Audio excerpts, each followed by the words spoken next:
Registration శాఖలో వినూత్న సంస్కరణలు తీసుకొచ్చేందుకు రాష్ట్ర ప్రభుత్వం చర్యలు ప్రారంభించింది.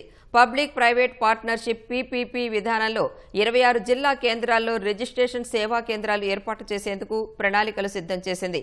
పౌరులకు అత్యంత పారదర్శకతతో కూడిన మెరుగైన సేవలు అందించడమే లక్ష్యంగా రిజిస్ట్రేషన్ సేవా కేంద్రాలు ఏర్పాటు చేస్తోంది. దీంతో తమకు భాగస్వామ్యం కల్పించాలని దస్తావేజు లేఖరులు కోరుతున్నారు. ప్రభుత్వం ఎన్ని రకాలుగా సాంకేతిక అందుబాటులోకి తీసుకువచ్చినా వాటిని అవలీలగా నేర్చుకుని ప్రజలకు సేవలు అందిస్తున్నామని, అలాంటప్పుడు ప్రైవేటు ఏజెన్సీల ద్వారా రిజిస్ట్రేషన్లు చేసే అవసరం ఏముందని దస్తావేజు లేఖరులు వాపోతున్నారు.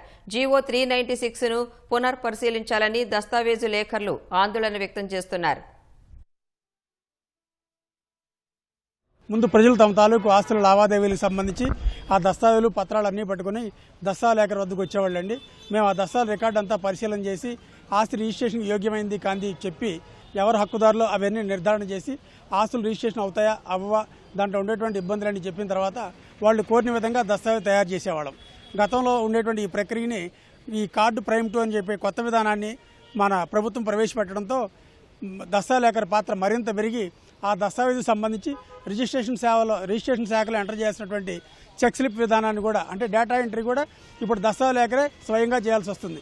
రిజిస్ట్రేషన్ సేవా కేంద్రాలు అని చెప్పేసి ప్రభుత్వం ఈ కొత్త విధానం తీసుకొస్తే దీంట్లో మొట్టమొదటిగా ఈ కంప్యూటర్ టెక్నాలజీలో నిష్ణాతులైన వాళ్ళు వస్తారు. వాళ్ళకి డేటా ఎంట్రీ మీద తప్ప చట్టపరమైన అవగాహన కానీ ఆస్తులకు సంబంధించిన లావాదేవీల్లో ఒక పట్టు కానీ ఏమీ ఉండదు. అటు ప్రజలకి ఇటు ప్రభుత్వానికి మధ్యలో వారధిగా ఉంటూ మేము అన్ని సేవా కార్యక్రమాలు చేస్తున్నాం.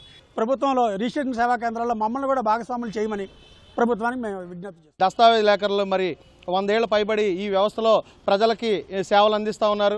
దస్తావేజ్ లేఖరులు రాసినటువంటి డాక్యుమెంట్లు అన్ని చట్టబద్ధంగా న్యాయబద్ధంగా ఉన్నాయి కాబట్టి ప్రజల ఆస్తులకి సక్రమమైనటువంటి భద్రత ఏర్పడి ఉందని చెప్పి మా అభిప్రాయం. దస్తావేజ్ లేఖరులకు రిజిస్ట్రేషన్ సేవా కేంద్రంలో మాకు కూడా భాగస్వామ్యం కల్పించండి, నాణ్యమైనటువంటి సేవలు అందించడానికి ఎప్పుడు మేము సిద్ధంగా ఉన్నామని చెప్పి ఈ రాష్ట్ర ప్రభుత్వాన్ని మేము వినయపూర్వకంగా కోరుకుంటా ఉన్నాం. ఈ రిజిస్ట్రేషన్ శాఖకు సంబంధించి రిజిస్ట్రేషన్లు అనేటివి సచివాలయాన్ని కూడా అప్పగించినటువంటి పరిస్థితి మన గత వైఎస్ఆర్సీపీ ప్రభుత్వంలో మనం చూసాం. దానివల్ల ఎంతో మంది ప్రజలు ఇబ్బంది పడేటువంటి పరిస్థితి ఏర్పడింది. మనిషి యొక్క ఆస్తులకు సంబంధించినటువంటి, భూమికి సంబంధించినటువంటి విషయాలకు సంబంధించి చేసినటువంటి చట్టంలో ఈ యొక్క భౌగోళిక పరిస్థితులు అర్థం చేసుకొని డోర్ నెంబర్తో సహా పలానా ఏరియా పలానా ఉంటుందని చెప్పి గ్రహించేటువంటి పరిస్థితి దస్తావేజు విలేకరులకి స్పష్టంగా ఉంది. ఈ 396 జీవోని మరోసారి పునరాలోచన చేయాలని చెప్పి ప్రజల పక్షాన ఒక న్యాయవాదిగా, ఒక వ్యక్తిగా కోరుతూ నమస్కారం చేస్తున్నాను.